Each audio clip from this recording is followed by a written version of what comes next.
Olá, meus queridos, minhas queridas. Eu sou o pastor Pedro, da Congregação Metodista no Jardim Santa Gertrudes, em Jundiaí.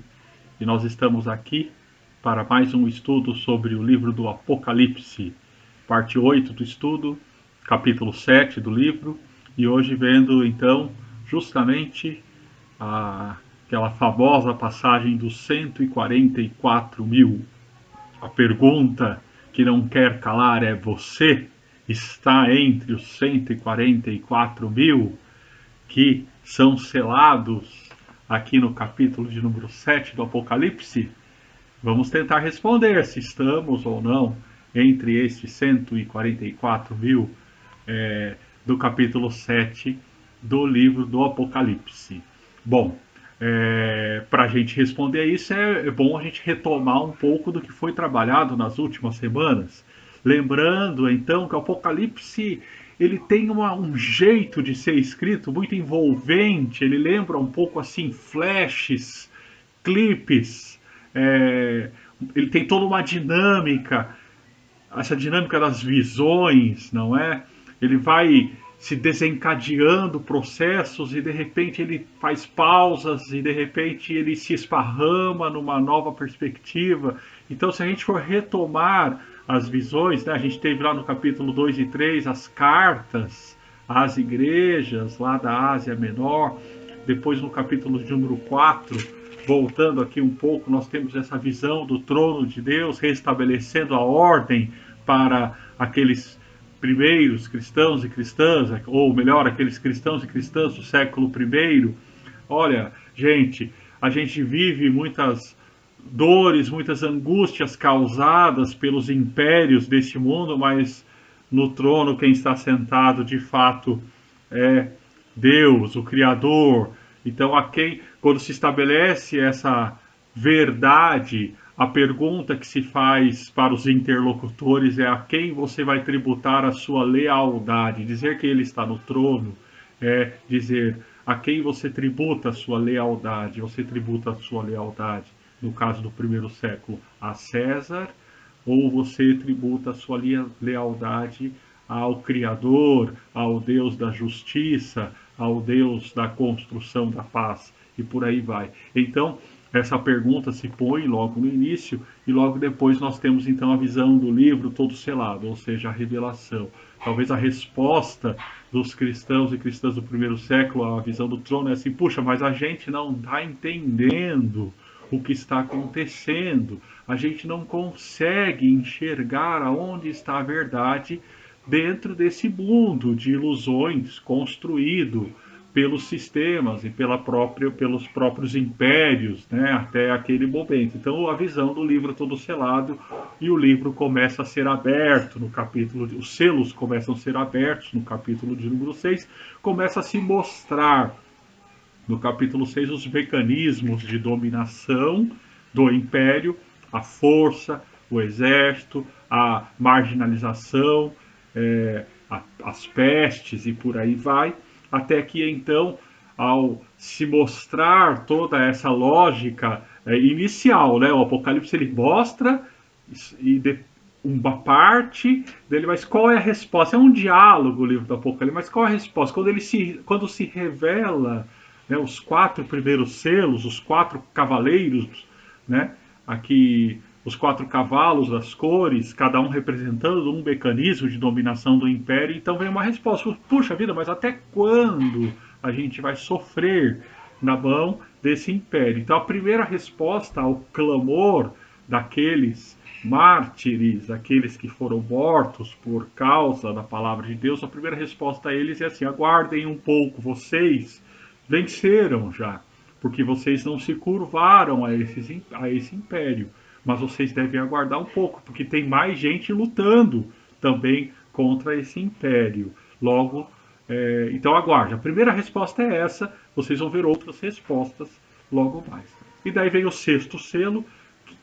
No sexto selo, então, é, vamos dizer que se precipita, se inicia então o juízo propriamente dito. Começa-se a lidar com a temática. Ora, a história precisa mudar. Aqueles abalos celestiais, todos apresentados no capítulo 6, a partir do versículo 12, sim, a história vai mudar.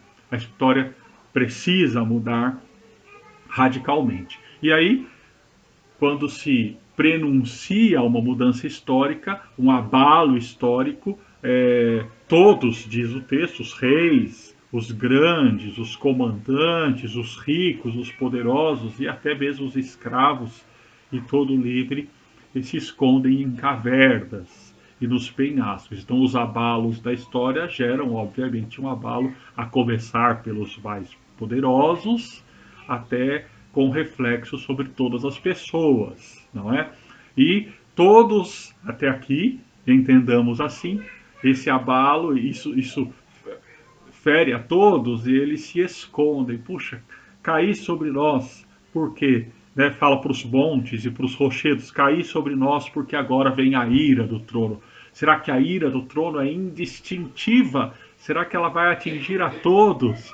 Fica essa pergunta, porque chegou o grande dia da ira do cordeiro e da ira daquele que se assenta no trono, e será que essa ira vai atingir a todos indistintamente? Quem pode ficar em pé? Então, essa parte do sexto selo que nós vimos até a semana passada termina com essa pergunta: quem pode ficar em pé? E a gente fica com essa pergunta: mas será que a ira vai cair indistintamente sobre todos? Daí vem o capítulo 7, que é o capítulo que nós vamos hoje nos inserir, não é? Logo, então, parece que agora a, a coisa vai azedar de vez na história, né? A ira vai acontecer, a concretização da ira de Deus. A gente já falou sobre a questão da perspectiva de não violência do Apocalipse, né? Os mártires sofrem a violência, mas eles não assumem as armas. Eles não assumem a, as armas, eles assumem, na verdade, o papel de resistir, mas sem revidar a violência. Esse tema ainda vai aparecer outras vezes no livro do Apocalipse. Bom, será que é sobre todos, indistintivamente, a ira? Vamos ver, capítulo 7. Depois disso, vi 4 anjos em pé nos 4 cantos da terra. Então, é uma visão que vai falar 4 cantos da terra, sobre toda a terra, segurando os ventos, não é? Então, se a gente teve uma visão é, de uma grande transformação acontecendo, cósmica, o Sol se tornando negro, então a coisa está pegando. As estrelas, estou no capítulo anterior, versículo 13, mas as estrelas caindo, então, ou seja, a grande transformação da história vai acontecer. Daí tem uma pausa, espera aí. Os poderes de Deus segurando aí para que a terra ainda não seja abalada. Algo tem que acontecer. Não vai mexer ainda sobre a terra, nem vento. Então você tem uma pausa, correto? Nenhuma árvore. E daí um outro anjo surge do nascer do sol dizendo o quê? Ó, pessoal, espera. Versículo 2. E outro anjo que subiu do nascer do sol, tendo o selo do Deus vivo, e ele clama em grande voz aos outros 4, os que foram dados autoridade para fazer dano, cometer dano à terra. Não danifiquem nem a terra, nem o mar, nem as árvores, até selarmos a fronte dos servos do nosso Deus. Então, primeira palavra de alívio, o juízo, né? O juízo que não está falando aqui de juízo final, está falando de juízo lá do tempo presente, do primeiro século. Ele não é sobre todas as pessoas, indistintivamente. Alguns serão selados na fronte. Então aí você vai ter, desde já, uma retomada daquela perspectiva do êxodo. Você tem no êxodo que um povo sendo escravizado, oprimido por um império, o império egípcio, e o juízo de Deus se desenrolando contra os dominadores, mas alguns sendo protegidos. E quem são os protegidos naquele contexto da literatura do Êxodo? Aqueles que são oprimidos, aqueles que lutam pela sua própria libertação. Bom, Então, aí, o capítulo 7 e o capítulo 8 vão estar envoltos na visão do êxodo, com a imagem de um povo sendo liberto, tá bom? Leia e busque você também estabelecer essas relações entre os capítulos 8 e 9, o 7, 8 e 9 e o êxodo, tudo bem? O primeiro símbolo aqui é esse tal selo, não é? Esse tal selo na fronte. O que, que significaria então um selo na fronte? Né? Selar a fronte. Selo é um sinal de pertença, né? E de proteção. Nesse caso, a carta selada ninguém pode tocar, ninguém pode abrir. Não era isso? E nesse caso, o selo é, lembra, remete também a essa coisa da pertença, a proteção, e lembra lá as casas dos escravos do Egito, do povo hebreu, que foi manchada com o sangue de um cordeiro, né? E quem tinha o sangue do cordeiro no umbral da casa não sofreria dano da praga, da 10ª praga, que era a praga da morte. Então, lembremos-nos aqui, lembremos-nos não, mas antecipemos aqui que tem uma marca, alguém é selado, não é? Aqui ele só falou de um selo por enquanto, é, mas haverá também um outro selo. Alguém vai ser selado. Aqui essas pessoas vão receber um selo do Deus vivo, enquanto outros lá para frente no livro do Apocalipse também receberão um selo na testa, né, na fronte, na testa, que é o selo da marca da besta. Tudo bem? Então, por que fronte? Então, a fronte, selar a fronte. A fronte, as testas, símbolo também da consciência. Tudo bem? Símbolo da, daquilo que você, daquilo que constrói o seu modo de pensar, o seu modo de agir no mundo. Selar a fronte é também, então, sinal de selar a consciência, é, por onde caminha o seu modo de pensar e o seu modo de agir no mundo. Tudo bem? Ora, ele vai dizer então o que, que ele ouviu. Então, no versículo, capítulo 7, versículo 4, então ouviu o número dos que foram selados, que era de 144 mil de todas as tribos dos filhos de Israel. Então vamos lá. Quem são os 144 mil? Acho que essa pergunta é uma pergunta que paira sobre muitos. Alguns têm ótimas respostas. Vão ter 144 mil são aqueles que seguem a minha igreja. A minha igreja, que tem 1 milhão de seguidores no mundo, tem 144 mil que serão salvos. Os outros. E daí vão inventar tantas outras explicações e histórias. Enfim, primeira resposta quanto a 144 mil está na própria simbologia dos números do livro do Apocalipse. 144 é 12 vezes 12. 144 mil, 12 vezes 12 vezes 1000. Ora, 12 é o número das tribos de Israel, como ele próprio vai dizer, da tribo de Judá foram selados 12 mil, da tribo de Ruben 12 mil, da tribo de Azer 12 mil e por aí vai, até o versículo de número 8. Então, a identificação inicial é qual? O 12 é identificado na literatura apocalíptica como totalidade de povo, tá bom? Totalidade de povo. Lembra dos 24 anciãos, 12 mais 12. A totalidade de povo. E aqui a gente tem então 144 mil, 12 vezes 1000. O número 1000 é um número muito interessante na literatura bíblica, ele vai aparecer no Apocalipse daqui a pouco, com 1000 anos de um reino. O, o número 1000 ele tem um símbolo assim como o número de Deus. Né? Lembram-se que em Pedro ele fala assim: um dia para Deus é como 1000 anos, e 1000 anos é como um dia. Então, essa ideia de que o 1000.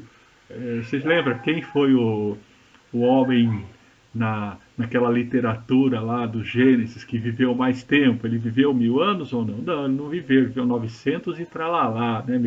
Matusalém. Ele não chegou no 1000. Então há um certo simbolismo na Bíblia de que 1000 é um número de Deus, é um número.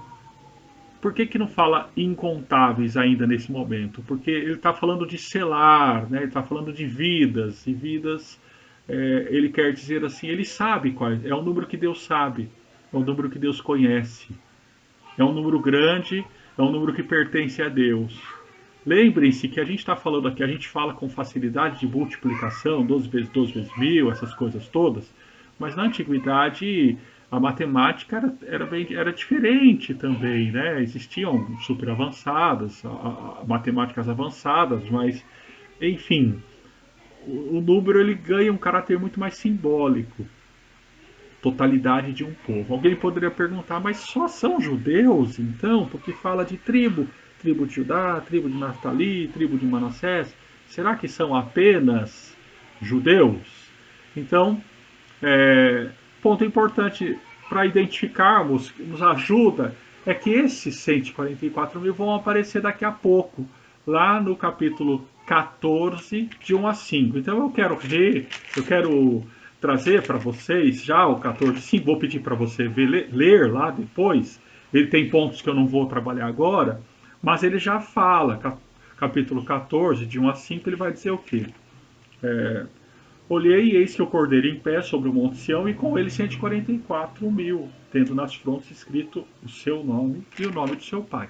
Aqui ele está num outro contexto, da luta contra a besta, ou seja, ele já revelou outras características daquela situação, mas o importante aqui vai ser lá no versículo de número 4, quando ele vai dizer quem são esses 144 mil que cantam, que louvam, é, enfim, quem são essas pessoas? No versículo 4 ele vai dizer então que eles são. Eu vou pular a primeira parte, que a primeira parte eu vou guardar lá para o capítulo, para aquele momento, mas eles são os seguidores do Cordeiro. Seguidores do Cordeiro, os discípulos, os que seguem o Cordeiro. São os que foram redimidos dentre os homens. Entre tantos homens, entre tantos habitantes da terra, alguns foram redimidos. É, são as primícias para Deus e para o Cordeiro. E o versículo 5 do 14, não se achou mentira e nem na sua boca e nem mácula. Certo? Bom, o começo do 4 é os que tem um peso, um teor bastante machista, né? Para o nosso olhar contemporâneo, a gente de cara identifica isso. São esses os que não se macularam com mulheres, porque são castos. A ideia transmitida para aquele contexto e dentro de toda a literatura apocalíptica aqui está ligada à ideia da idolatria, tá certo? Então, aqueles que não se envolveram com a idolatria. Isso vai aparecer de um modo muito mais forte e radical mais para frente, no capítulo de número 17. Mas, por enquanto, estamos aqui no capítulo 7, antecipando um pouquinho do capítulo 14, para a gente entender quem são os 144 mil. Então, vamos lá? Quem são os 144 mil? Os que seguem o Cordeiro. Então, sempre lembrando dessa contraposição, aqueles que seguem o Cordeiro. Jesus falou para alguns, né, quem quer vir após mim, tome a tua cruz e siga-me. Jesus já estava em uma contraposição com os poderosos e com os impérios, tanto que ele fala, pega a tua cruz e siga-me.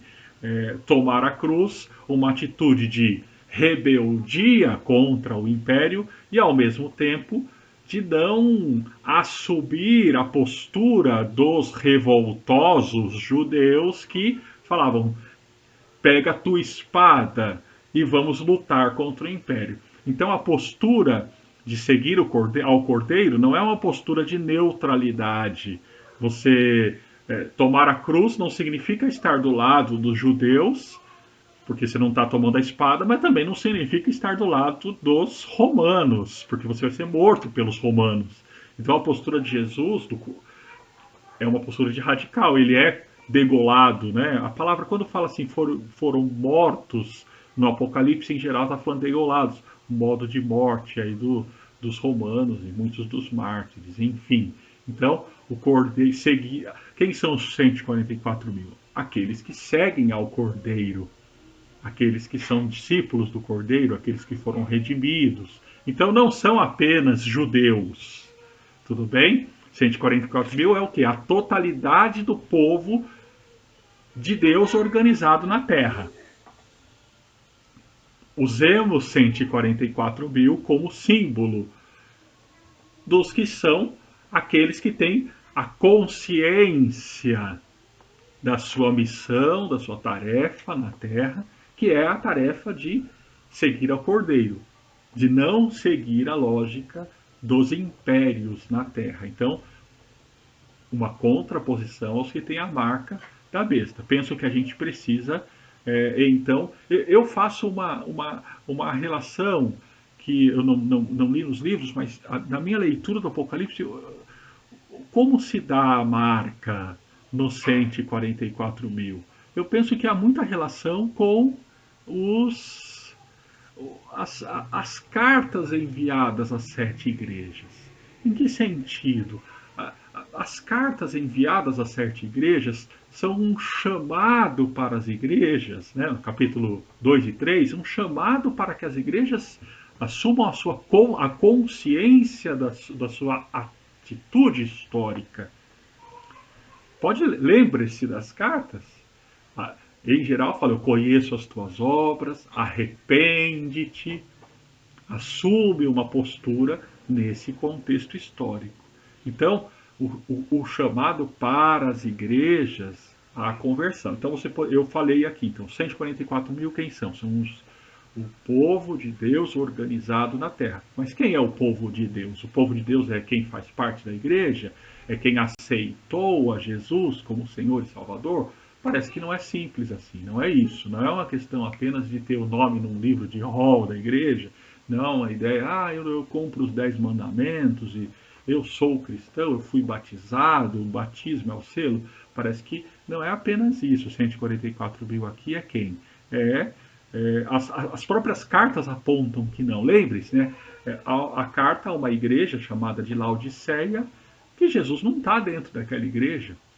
Que, na verdade, a postura daquela igreja de conivência, de querer continuar sendo igreja, levar o nome de Cristo, mas de seguir ao império, a postura dessa igreja é reprovada absolutamente por Jesus. A postura da igreja em Éfeso, uma igreja que tem muitos elogios, uma igreja zelosa com a doutrina, mas que abandona o amor, que abandona a solidariedade, o cuidado, também, se você continuar, não se arrepender e continuar abandonando o amor às pessoas, supervalorizando a doutrina e esquecendo do amor, você vai deixar de ser igreja também, você vai perder o selo também, entendem?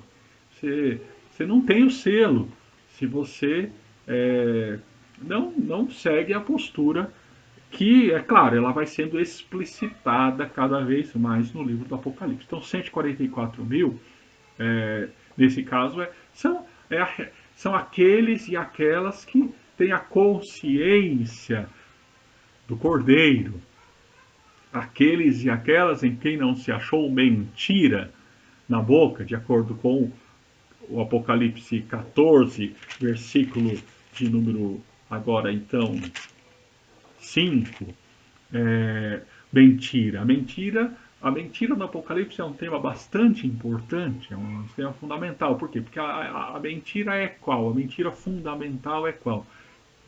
Quem se assenta no trono, quem de fato detém o poder. A mentira é qual? Quem de fato traz paz, quem de fato traz salvação. Esses são todos termos que o império e os impérios costumam trazer para si. Nós trazemos paz, nós trazemos salvação, nós trazemos saúde. O Império Romano, né, a Pax Romana, que nós já falamos aqui. Então, a postura do livro, isso tudo é mentira. Né? Adorem a mim, né? O imperador diz: eu sou o poderoso. Então, isso é idolatria. Sirvam a mim, sigam, sejam leais a mim.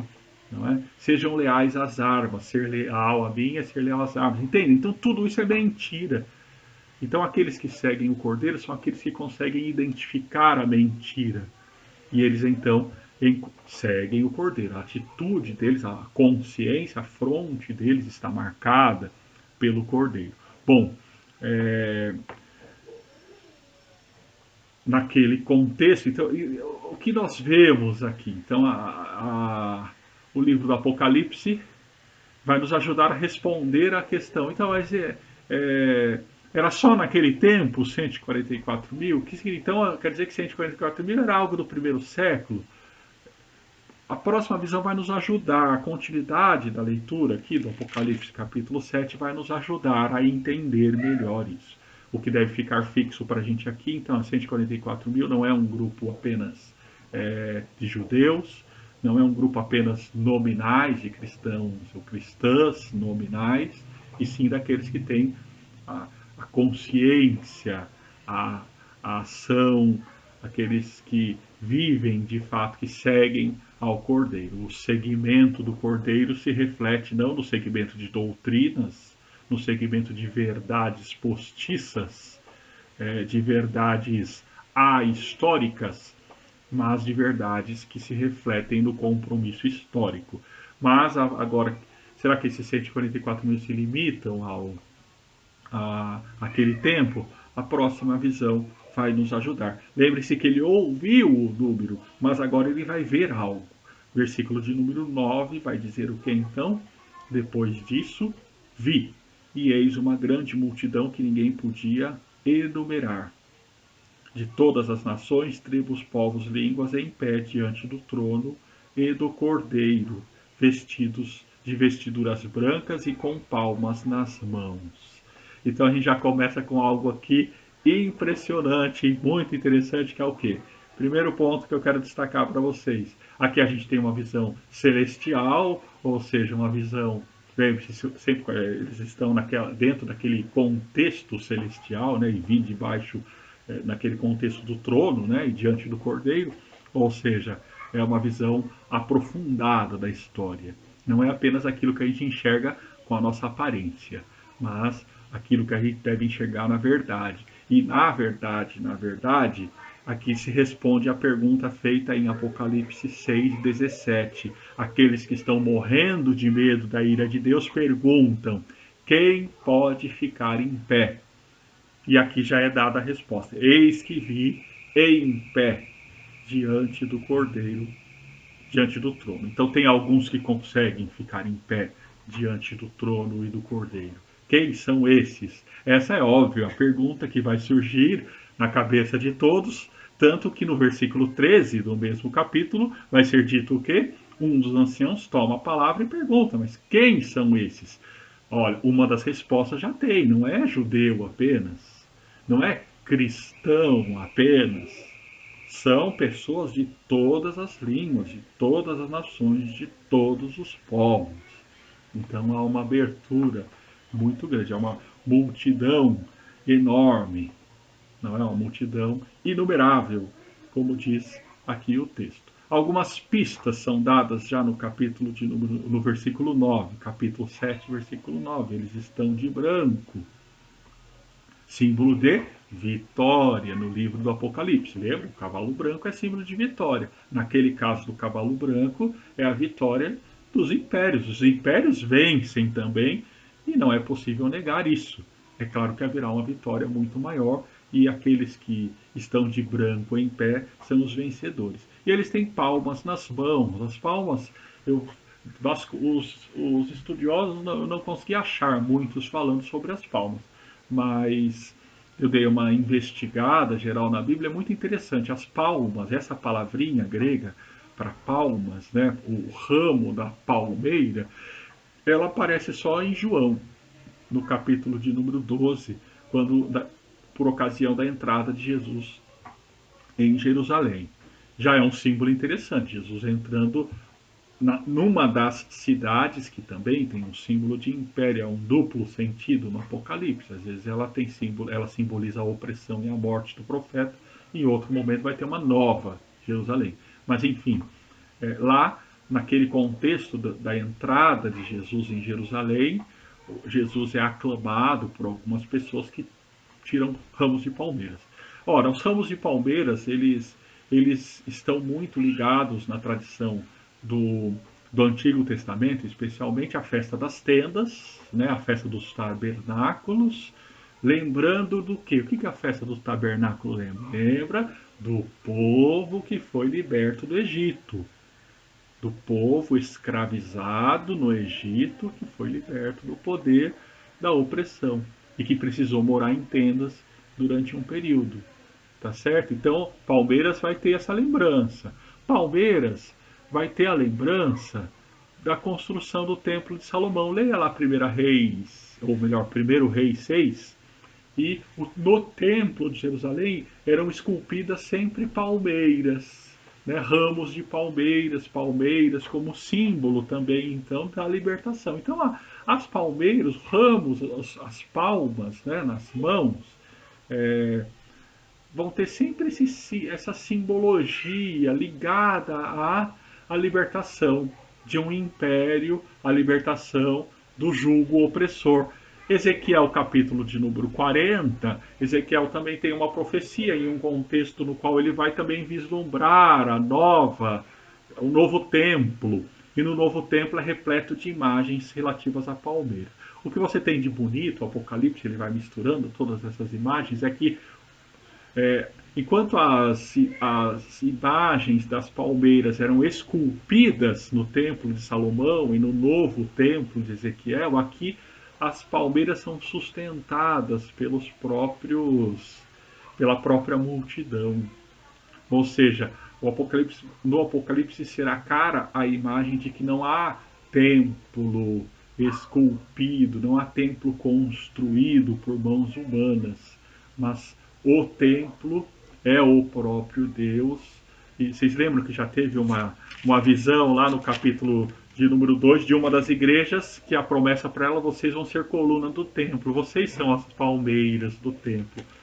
O que tem valor para Deus não são as construções, mas sim as vidas humanas. Elas, de fato, que sustentam as palmeiras. Então essa imagem, essa visão dessa multidão de todos os povos e todas as línguas tem essas. Então aí são pistas, mas ele vai aprofundar. Ainda resta a pergunta, mas quem são esses? Tem até um hino que o conjunto coral da igreja de Jundiaí gostava de falar: quem são estes de branco vestidos? De onde vêm? É, e, e quem são, né? Essa pergunta está no versículo 13, né? 7:13. Quem são estes de branco vestidos? Daí o João, ele é um dos anciãos que pergunta, uma pergunta retórica. O João fala: puxa, eu não sei, né? Fale-me o Senhor, né? Quem são esses? E daí ele vai dizer: são esses os que vieram da grande tribulação. Lavaram suas vestiduras e as alvejaram no sangue do Cordeiro. Razão porque se acham diante do trono de Deus e servem de dia e de noite no santuário aquele que se assenta no trono. Estenderá sobre eles o tabernáculo. Então, quem são esses de branco vestidos? Eles são aqueles que vieram da grande tribulação. Você tem uma imagem muito próxima, então é uma. Lembra que eu falo, o Apocalipse ele inicia, pausa e depois ele retoma aquela imagem. Então, se você voltar na semana passada, no quinto selo, quando ele abre o quinto selo, vi debaixo do altar, convida aqueles que tinham sido mortos por causa da palavra de Deus, por causa do testemunho que sustentavam. Então, os que vieram da grande tribulação, todos os profetas, todas as pessoas de todas as povos, línguas, tribos e nações que se levantaram em nome da justiça, que se levantaram em nome da vida, que derramaram o seu sangue ou que vieram. Então, a grande tribulação também é um símbolo usado por Daniel, por ocasião de perseguição de império, no caso do Daniel, de Antíoco, é, dos impérios dos gregos ali, né? Então, quer dizer, são imagens que são remetidas àqueles que se levantaram contra os egípcios, aqueles que se levantaram contra a Babilônia, aqueles que se levantaram contra os gregos no século II, aqueles que estão se levantando agora contra o Império Romano, aqueles que se levantarão contra o Império Cristão, a cristandade, esses que se levantam hoje contra os impérios do nosso tempo. Estes são os que estão em pé, os que estão de branco. Estes são o templo, na verdade, muito mais do que templos construídos por pessoas, muito mais do que templos construídos por dogmas ou por doutrinas. Essa multidão, ela extrapola, não é, a noção de um povo, extrapola a noção de uma língua, de uma nação. Então, aqui, então, é um aprofundamento dos 144 mil. Talvez alguns estudiosos colocam, eu acho que é bem possível entender isso. Quando ele fala 144 mil que são selados, o selo é um símbolo de proteção, nesse caso, o quê? É o povo que está agora na ativa, na luta, que tem a consciência nesse momento histórico, aqueles que estão lutando nesse momento histórico, que ao tomarem consciência do seu papel na história, do seu, vamos dizer assim, eu vou falar um pouco mais depois, do seu lado na história, tem consciência disso. E quem são essa multidão inumerável? É aquela multidão que, para além dos limites do tempo, sempre também teve essa consciência, também lavou suas roupas no sangue do Cordeiro, ou seja, aqueles que de todas as línguas, povos e nações se colocaram em defesa. Então, você, meu querido, minha querida, que hoje defende a justiça, defende, luta pela paz, luta pela construção de um mundo mais justo, igualitário, você que está unido aos ideais, né, dos profetas, os ideais de Jesus, os ideais lá que está no livro de Atos, capítulo 2, no finalzinho dele, que fala da vida dos convertidos, uma vida de partilha, uma vida de fé. Você que sofre por conta disso, você faz parte dessa multidão também, né? Agora, se a gente está vivo aqui, né? A gente está na luta, a gente também está nos 144 mil. Aqueles que têm sido selados, aqueles que recebem de Deus uma proteção. Vamos ver o significado dessa proteção, porque existe uma ambiguidade no Apocalipse. A gente luta com a consciência da presença de Deus na nossa vida, mas o Apocalipse capítulo 2, versículo 10 já falou, mas a gente sofre também. Muitos são presos e muitos são mortos. Então, o que significa isso? O que significa essa proteção no meio do caos, no meio dessa luta toda? Então, é, a gente tem nessa leitura, dessa visão, é chamado em algumas Bíblias dos glorificados. Eu gosto de dizer dessa visão, dessa multidão inominável de lutadores que vieram da grande tribulação, que lutaram, que muitos deram a sua vida. Como diria Martin Luther King, né? Quem não tem um motivo para morrer, não tem um motivo para viver. Uma das frases dele, né? Então ele que acabou morrendo nessa luta não de radical não violência em defesa da vida e contra o racismo. Enfim, alguns detalhes presentes no texto. Aqui, essa grande multidão, ela clama ao nosso Deus que se assenta no trono e ao Cordeiro pertence a salvação. Então, esse termo salvação, que para muitos no nosso contexto de hoje ganha uma característica metafísica, meta-histórica, uma salvação para o além da morte. Gente, salvação no contexto bíblico é salvação no contexto presente, né? A ele pertence a salvação. Por quê? Porque os imperadores se autoproclamavam os salvadores. E aqui o Apocalipse vai dizer, não, a salvação não pertence aos imperadores, aos grandes, aos poderosos, aos ricos. A salvação pertence ao que se assenta no trono e ao Cordeiro. Salvação, que é traduzida em quê? Em libertação, que é traduzido o quê? Ele vai dar no livro do Apocalipse mais para frente os caminhos para que a salvação se manifeste no contexto histórico em que aqueles homens e mulheres do primeiro século viviam e também no nosso contexto atual. A gente vai ver isso mais para frente. Mas é com ele que está a salvação e não com os outros que se assentam também no trono. Bom, por isso todos se prostram perante ele e não perante o imperador e dizem o que? Ah, bem, o louvor, a honra, a sabedoria, desencadeia-se uma liturgia, né? O poder, a força sejam ao nosso Deus pelos séculos dos séculos, tá?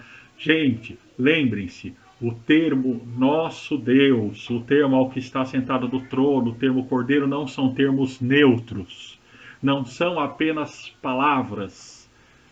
Dizer aquele que se assenta no trono é o cordeiro é dizer o quê? Um modo de ver a realidade, um modo de seguir no mundo. Não é ter o nome num hall de membros, não é falar algo como um símbolo, não é receber água na cabeça como um sinal, um símbolo, certo? Então, curvar-se perante a, ao, ao nosso Deus, nosso, nem todos que dizem Senhor, Senhor, Jesus já falou isso, tá certo?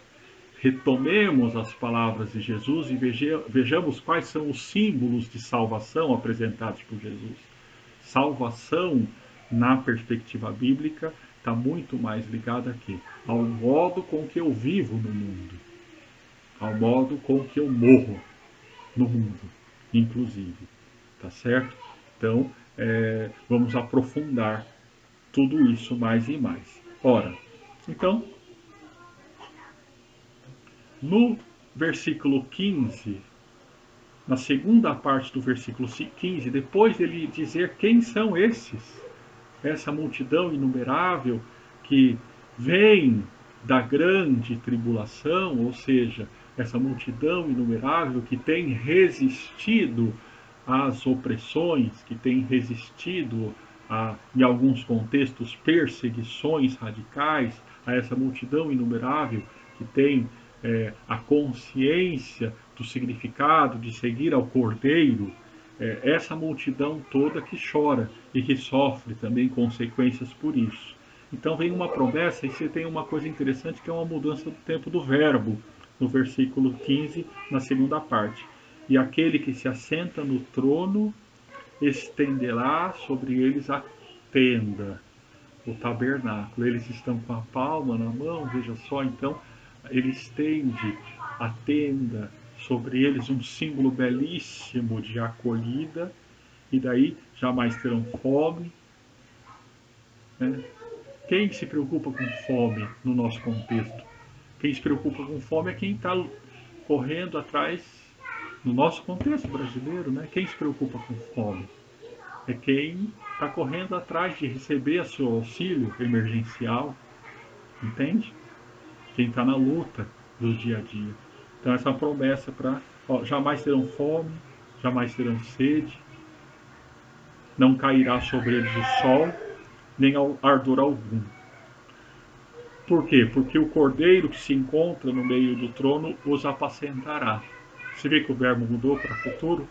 E os guiará para as fontes da água da vida, e Deus lhes enxugará dos olhos toda a água, toda lágrima. Imagem belíssima. E Deus mesmo lhes enxugará dos olhos toda lágrima. Então, mais uma vez, a perspectiva do Apocalipse, a leitura do Apocalipse não é uma leitura de gente, não vai acontecer nada, para de sofrer, engole esse choro. Não é isso. É uma perspectiva realista quanto às lutas históricas, as lutas travadas no seio da história de povo, de pessoas famintas, sedentas, que sofrem. Quem que sofre com o sol? É quem não tem teto, não é? A essas pessoas a promessa e a esperança do quê? De um novo tempo, de uma novidade. O que significa essa alteração de verbo? Primeiro ponto, ele está retomando, ele está, melhor, antecipando visões, imagens que serão apresentadas lá com a Nova Jerusalém, lá no final do livro.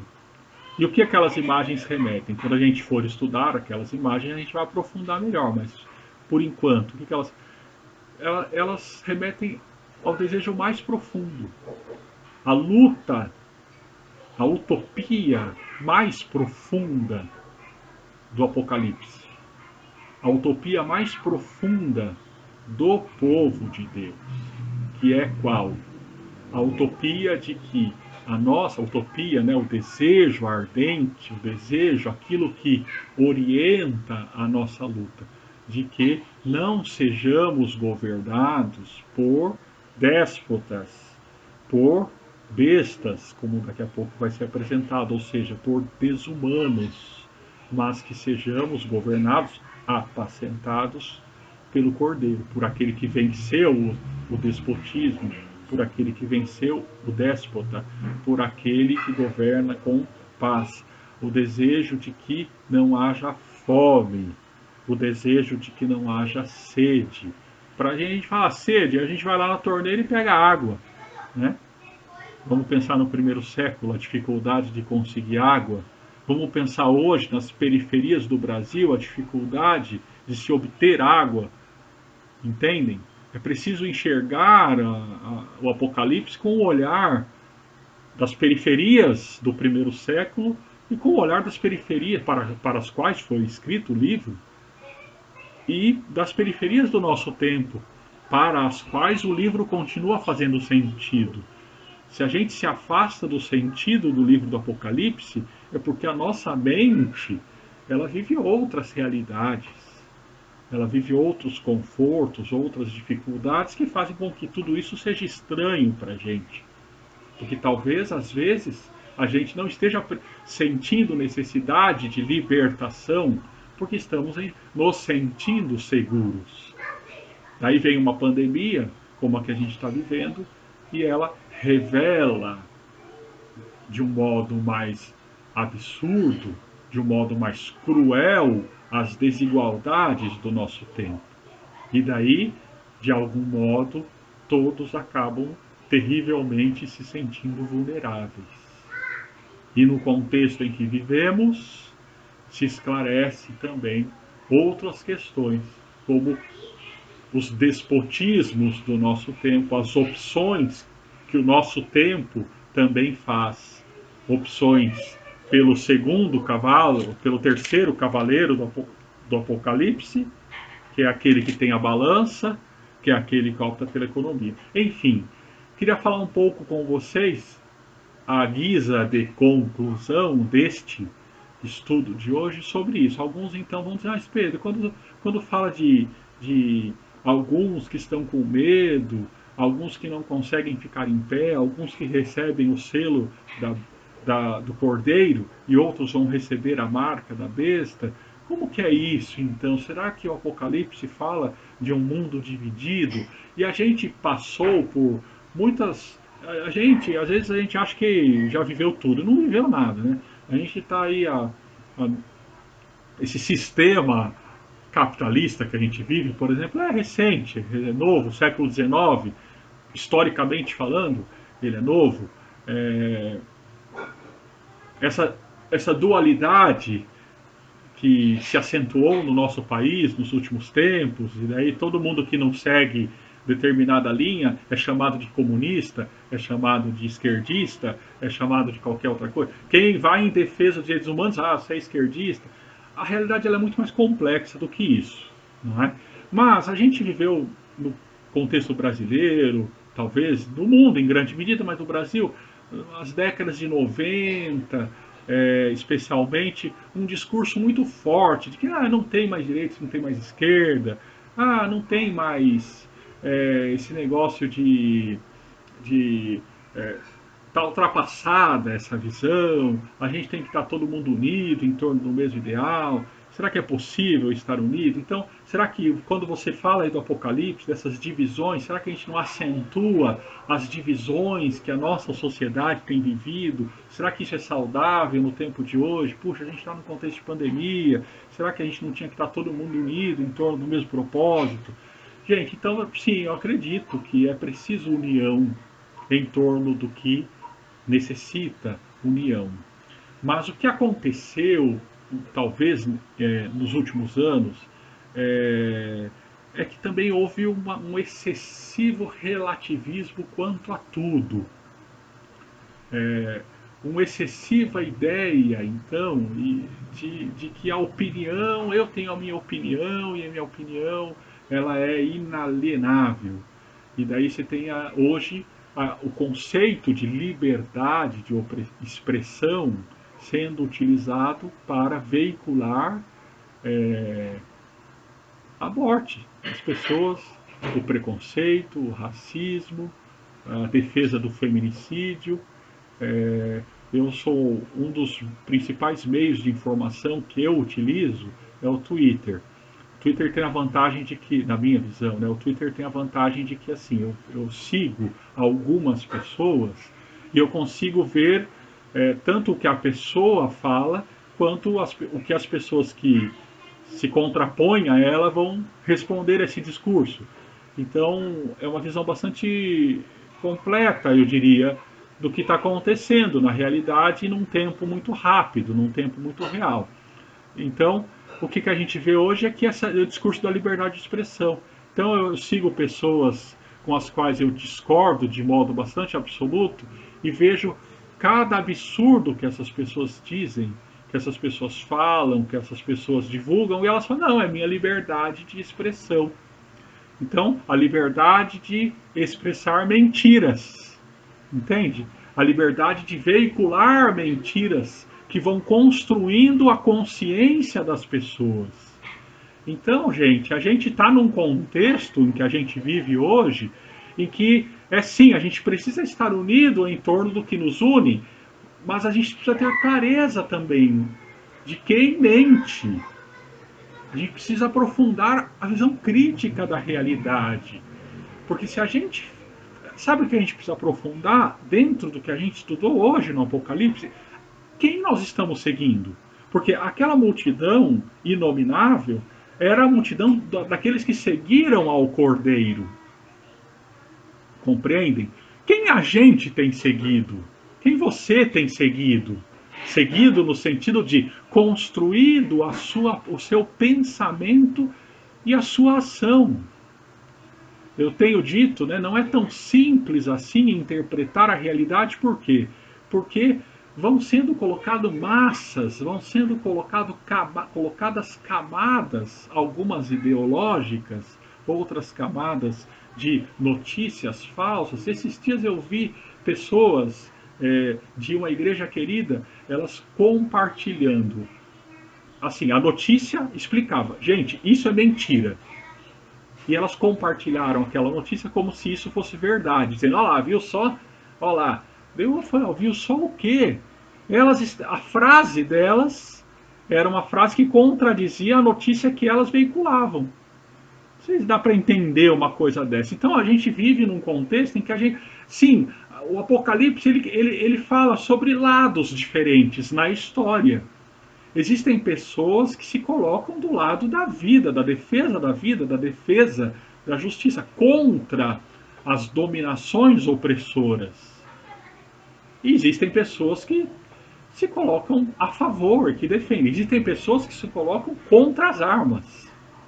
Jesus se colocou contra as armas. Quando Pedro, seu discípulo, tentou cortar, usar da arma, quando seus discípulos falaram: manda os anjos aqui para destruir esses caras, Jesus foi contra o uso das armas.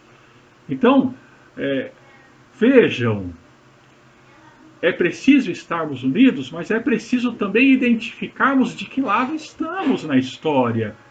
Essa neutralidade a qual às vezes as igrejas tentam se colocar se assemelha muito mais à Laodiceia, que não é nem frio nem quente. Essa neutralidade se assemelha muito mais a esse se esconder que nós vimos no capítulo de número 7, dos ricos, dos poderosos, que se escondem debaixo da montanha com medo da ira, entende? A igreja não é chamada a se esconder do mundo em guetos. Às vezes eu vejo as linguagens, os discursos, as pregações das igrejas tão distantes da realidade que o mundo vive, que parece que uma igreja morna, uma igreja que não encontra noção junto à realidade, sentido. A igreja que deveria estar chamando as pessoas, conduzindo as pessoas numa luta, numa missão. Então, meu querido, minha querida, não caiam nesse discurso de liberdade de expressão, não caiam nesse discurso de armas, de assumir as armas, entendem? É preciso a gente assumir uma posição. Então, quando você tem num contexto brasileiro em que um menino está na sua casa e é morto, quando você teve o menino João Pedro, você teve um menino que foi morto com o uniforme da escola e pergunta, ainda jazendo na morte, será que ele não viu que eu estava com o uniforme de escola? Não é possível que a igreja ache, não, tem que olhar os dois lados da questão. É claro, a gente tem que olhar todos os lados da questão, mas a gente tem que tomar uma posição. E a nossa posição não é pelo sangue derramado, por mais derramamento de sangue. Quando a gente vive uma comoção mundial em torno da morte de um homem negro nos Estados Unidos, que reflete a morte de outros homens negros, de tantos homens negros, estes são as multidões que clamam por justiça debaixo do altar. Compreendem? A igreja não pode ser insensível ao clamor do sangue derramado injustamente. E ela não pode seguir as bestas do nosso tempo que estão derramando sangue e prometem derramar mais sangue ainda. Tudo bem? Então, esse é um convite. O convite que o Apocalipse faz é um convite ao discernimento, à tomada de posição, a gritar com os que sofrem e são mortos pelos impérios e radicalmente a sofrer com eles. Não temas o que você tem de sofrer, alguns de vocês vão ser lançados em prisão. Salvação, meu querido irmão e minha querida irmã, não é algo que nos tira da história. É algo que nos faz estarmos mais e mais inseridos na história e que exige, assim, uma postura radical em momentos nos quais o radicalismo também se apresenta. Então, quero convidá-lo mais uma vez, convidá-la a esse diálogo em torno dessa literatura tão profunda do Apocalipse. Vamos tirar as nossas dúvidas. Quero ouvir as leituras. Essa semana o Martim me mandou algumas dúvidas. Eu vou retomar. Eu expliquei para ele, falei para ele uma posição, mas vou retomar quando o texto nos propiciar retomarmos. Se você também tem os seus pontos, suas questões, mande por áudio, mande por comentários. Vamos continuar nesse diálogo e de modo mais particular ainda, manifestando o nosso testemunho em favor à vida, porque somos aqueles que defendem, então aqueles que têm o selo do Cordeiro na consciência do caminho da libertação, no caminho da justiça, no caminho da paz. Que Deus assim abençoe a sua vida, meu querido irmão, minha querida irmã.